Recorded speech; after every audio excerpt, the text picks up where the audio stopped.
साथियों, यह दूसरा दिन है जिस वक्त हम चर्चा कर रहे हैं लॉकडाउन के एक्सटेंशन के पीरियड में उन सवालों की जिनको मैं चाहता हूं कि हमारे देश के स्टूडेंट्स और बाकी एक्टिविस्ट भी गंभीरता से उस पर विचार करें, निबंध लिखें, कविताएं लिखें, पोस्टर बनाएं वगैरह वगैरह। आज का हमारा विषय है सांप्रदायिकता। मैं 4 मुद्दों पर चर्चा करना चाहता हूँ। पहला है सांप्रदायिकता की मानसिकता, द मेंटेलिटी ऑफ कम्युनलिज्म। दूसरा है सांप्रदायिकता की राजनीति। तीसरा है सांप्रदायिकता का इंस्टीट्यूशंस में दखल। और आखिरी चीज़ है सत्ता द्वारा धार्मिक भेदभाव वाले कानून। मानसिकता के बारे में मैं अपने 2-3 तजुर्बों से अपनी बात शुरू करूं। 1989 में भागलपुर में दंगा हुआ, 950 लोग मारे गए, 50 हिंदू, 900 मुसलमान, दोनों गरीब मजदूर तबके के लोग थे। जब मैंने एक कॉन्फ्रेंस में बड़े बड़े वैज्ञानिक आए हुए थे, उनसे बातचीत की तो एक इंस्टीट्यूट के डायरेक्टर हमसे कहने लगे, कह रहे साहब ये तो 1000 साल के अन्याय की प्रतिक्रिया, उसका रिएक्शन है। फिर मैं अमेरिका गया तो वहाँ पे नेशनल इंस्टीट्यूट ऑफ हेल्थ में एक दिन बैठा हुआ था, तो वहाँ पर कुछ बड़े साइंटिस्ट बैठे हुए थे। उन्होंने भी वही बात रिपीट की, वही तर्क रिपीट किया। मैंने उनको कहा कि जो लोग मारे गए इन दंगों में, इनके बाप दादे राजाओं बादशाहों के ज़माने में भी शोषित मजदूर रहे होंगे, तो आप बदला किससे ले रहे हैं। दूसरी घटना 2015 की है। दिल्ली के नज़दीक फरीदाबाद के पास एक गांव है अटाली, वहाँ हिंसा हुई। मैं गांव में गया। गांव में एक बुजुर्ग हमसे बोले, मुसलमान बड़े गद्दार होते हैं, खातिर देश का है, बजाते पाकिस्तान की हैं। मैंने कहा करते क्या आपके गांव के मुसलमान? अरे कुछ नहीं, बोले मजदूरी करते हैं। तो मैंने उनसे कहा आप समझ लें कि मजदूर और किसान चाहे किसी धर्म का हो, देश का नहीं खाता, देश को खिलाता है। कुछ लोगों को बात समझ में आई। तीसरी घटना 2019 की है। सरकार ने कानून बना दिया CAA और NRC लाने का उनका इरादा है। तो जब मैं मुनीरखा के इलाके में दिल्ली में घूम रहा था, व्यापारियों से बातचीत की, बड़े अच्छे खासे करोड़ रईस, 2-2 लाख रुपए महीने की आमदनी होगी। उन लोगों से जब मैं बात कर रहा था तो कह रहे थे मुसलमान हमेशा मुसीबत खड़ी करते हैं, ये पाकिस्तान क्यों नहीं चले जाते, पाकिस्तान बन गया तो। ये हमारी जहनियत है, खासतौर से संपन्न वर्ग की जहनियत है। एक तो ये कि मुसलमान अगर हिंदुस्तान में रहे तो दब के रहे। दूसरा, वो उन सारे के सारे अन्यायों के लिए जिम्मेवार है जो पुराने जमाने के बादशाहों ने, हमलावरों ने किए। ये जहनियत। और तीसरी चीज कि जो जुल्म अगर पाकिस्तान में होता है, या यहाँ के आदमी की जो निष्ठा है वो देश के प्रति नहीं, पाकिस्तान के प्रति है। ये 3 ऐसी दुर्भावनाएं घर कर गई हैं। और पहले तो ये एलीट क्लास में थी, अब धीरे धीरे वो नीचे की तरफ परकुलेट कर रही हैं। तो दरअसल जब मैं सवाल पर सोचता हूँ तो मुझे लगता है कि ये सारा का सारा सोच जमींदाराना सोच है, साम्राज्यवादी सोच है। बदकिस्मती से हमारे मुल्क में 3000 साल से जात के नाम पर हमने ये किया, परिवार के भीतर लड़के लड़की का फर्क करके किया। तो ये कि दबा के रखो, कुचल के रखो, ये हमारी रगों में कुछ अंश में चीज़ बैठी हुई है। इस खासतौर से उन तबकों के जिनके अंदर हैसी, जिनकी बेहतर हैसियत है, इकोनॉमिक कंडीशन अच्छी है, पोजीशन ऑफ पावर में जो है उनकी। तो इस बड़प्पन में अकेला ह्यूमिलिएशन नहीं है, आर्थिक शोषण भी है। आप दूसरों को छुएंगे भी नहीं, काम करा के पैसे भी नहीं देंगे, और देंगे तो बहुत कम देंगे। आर्थिक शोषण लड़कियों के साथ भी यही होता है। लड़कों से काम नहीं कराएंगे, लड़कियों से काम कराएंगे, पढ़ाएंगे भी नहीं उनको, शादी के बाद उनको अपनी प्रॉपर्टी में, ज़मीन जायदाद में हिस्सा भी ना देंगे।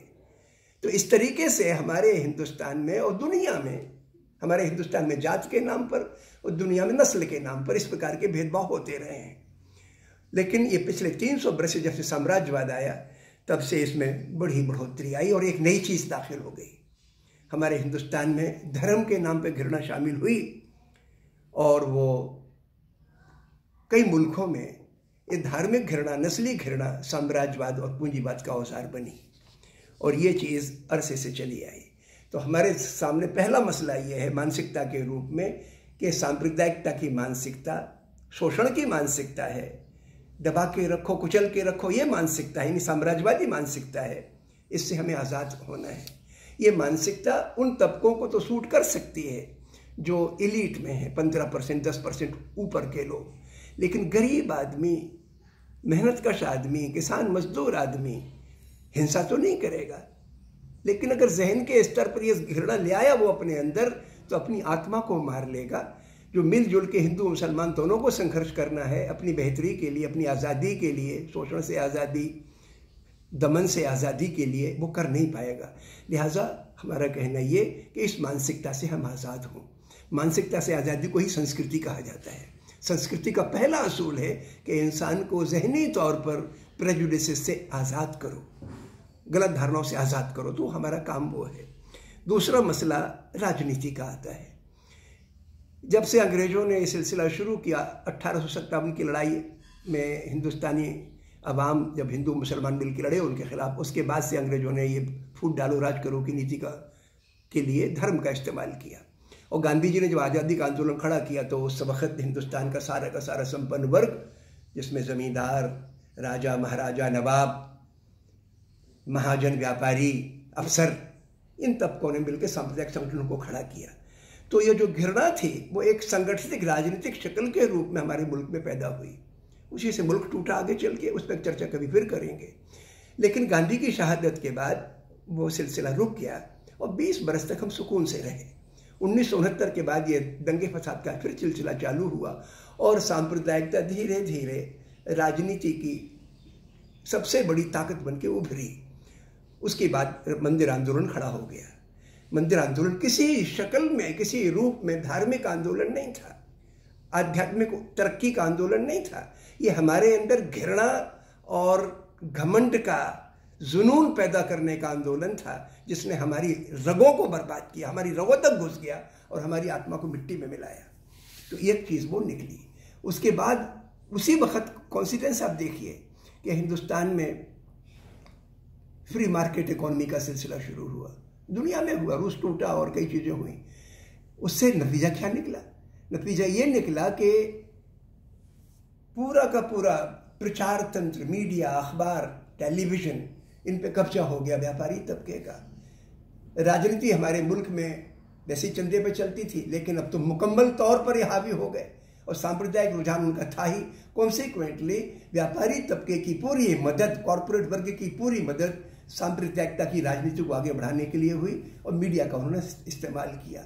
और आज हालत ये पैदा हो गई है कि सच्ची बात, ऑब्जेक्टिव एनालिसिस का कहीं मौका नहीं है। और जितनी भी संस्थाएं हैं देश की, शिक्षण संस्थाएं, न्याय की संस्थाएं, कायदे कानून की संस्थाएं, इन सारी की सारी संस्थाओं पर सांप्रदायिक ताकतों का नियंत्रण या उनका दखल है। इस बीच में हमारे मुल्क में सरकारें कई राज्यों की उसी प्रकार की बन गई। देश की सरकार भी, मैं ये मानता हूं कि सरकार और पार्टी दो अलग अलग इंस्टीट्यूशंस हैं। सरकार वो इंस्टीट्यूशन है कि चाहे किसी भी पार्टी का आदमी वहाँ पहुँच जाए तो उसको देश के कायदे कानून से देश का निज़ाम चलाना है, व्यवस्था चलानी है। तो भले ही आज बीजेपी की सरकारें, पहले कांग्रेस की थी या पहले यूपीए की थी, जिसकी भी थी, इन सब सरकारों में अपनी पार्टी के हित बढ़ाने का भी लोभ होता है, लेकिन इनकी प्राइमरी जिम्मेवारी स्टेट की कायदे कानून से स्टेट चले, कायदे कानून का राज चले, इसलिए होती है। तो अब मैं इन दोनों लिहाज से कुछ बातें आपके सामने रखना चाहता हूँ। एक बात तो ये कि अगर हमारे लिए सांप्रदायिकता की राजनीति से की जगह एक ऐसी राजनीति खड़ी करनी है जो घृणा पर आधारित ना हो, तो उसके क्या ऑब्जेक्टिव्स होंगे, वो हमें विचार करने की ज़रूरत है। तो मैंने महसूस ये किया कि ऐसी राजनीति 4-5 बातों को अपने सामने रखे। पहली बात, मीडिया की आज़ादी। आज कॉरपोरेट सेक्टर का उन पर दखल है, लिहाजा वो सांप्रदायिक हो गई है, लेकिन मीडिया को ऑब्जेक्टिव बनाना और किसी भी दबाव से उनको आज़ाद करना, ये दूसरी चीज़ सबको रोजगार। इस वक्त हमारे मुल्क के संसाधनों पे कब्जा मुट्ठी भर लोगों का है, बाकी लोगों के पास या तो आधे वक्त का रोजगार है या नहीं है। सबको हिंदुस्तान में पूरे वक्त का रोजगार मिले, इसके लिए संसाधन इस्तेमाल हो। कॉर्पोरेट सेक्टर को गाइडलाइन दी जाए कि आप ऐसे रोजगार खड़े करें, जो ऐसे कारोबार खड़े करें जो रोजगार पैदा करें। ऐसा नहीं कि बड़ी बड़ी मशीनें ले आए और लोगों की चटनी कर दी आपने। ऑर्गेनाइज सेक्टर में यही हो रहा है। तो ये दूसरी चीज़ हमारी पॉलिटिकल पार्टीज को दिमाग में रखने की चीज़ है। तीसरा, किसानों की मंडी से आज़ादी। सबसे बड़ा खतरा किसानों के सामने उनकी फसल का मिट्टी मोल दाम में बिक जाना, मजबूरी में बिक जाना, वो है। और तीसरी आखिरी चीज़ है कि जो भी सरकार की गलत नीतियां हों उनके प्रतिकार करने की ताकत पॉलिटिकल पार्टीज को खड़ी करनी है, चाहे वो सांप्रदायिकता से संबंधित हो, चाहे वो आर्थिक नीतियां हो, चाहे शिक्षा की नीतियां हो। इन सवालों पर गौर करेंगे तो फिर हम मुल्क में एक पॉजिटिव राजनीति खड़ी करेंगे जो सांप्रदायिकता की राजनीति का मुकाबला करेगी। तो ये करने की ज़रूरत है। और मेरा मशवरा ये है कि हमारे बच्चे इन बुनियादी सवालों को कि सांप्रदायिकता, साम्राज्यवाद और शोषण का औजार है, अपने तरीके से आर्टिकुलेट करें। और आर्टिकुलेट करने के बाद कोशिश करें उनको निबंध की शक्ल में, कविताओं की शक्ल वगैरह में लिखने की कोशिश करें। और बाकी लोगों से मेरा निवेदन है कि आप गाँव में सत्याग्रही जत्थे खड़े करें, ग्राम स्वावलंबन के सवाल को उठाएं, मनरेगा वगैरह के सवाल को उठाएं। कॉलेजों को, खासतौर से विद्यार्थियों से मुझे कहना है कि सांप्रदायिकता की राजनीति से उसको आज़ाद करें कॉलेज, और इस तरीके से अपन मुल्क में एक नई व्यवस्था खड़ी करेंगे। बहुत बहुत शुक्रिया।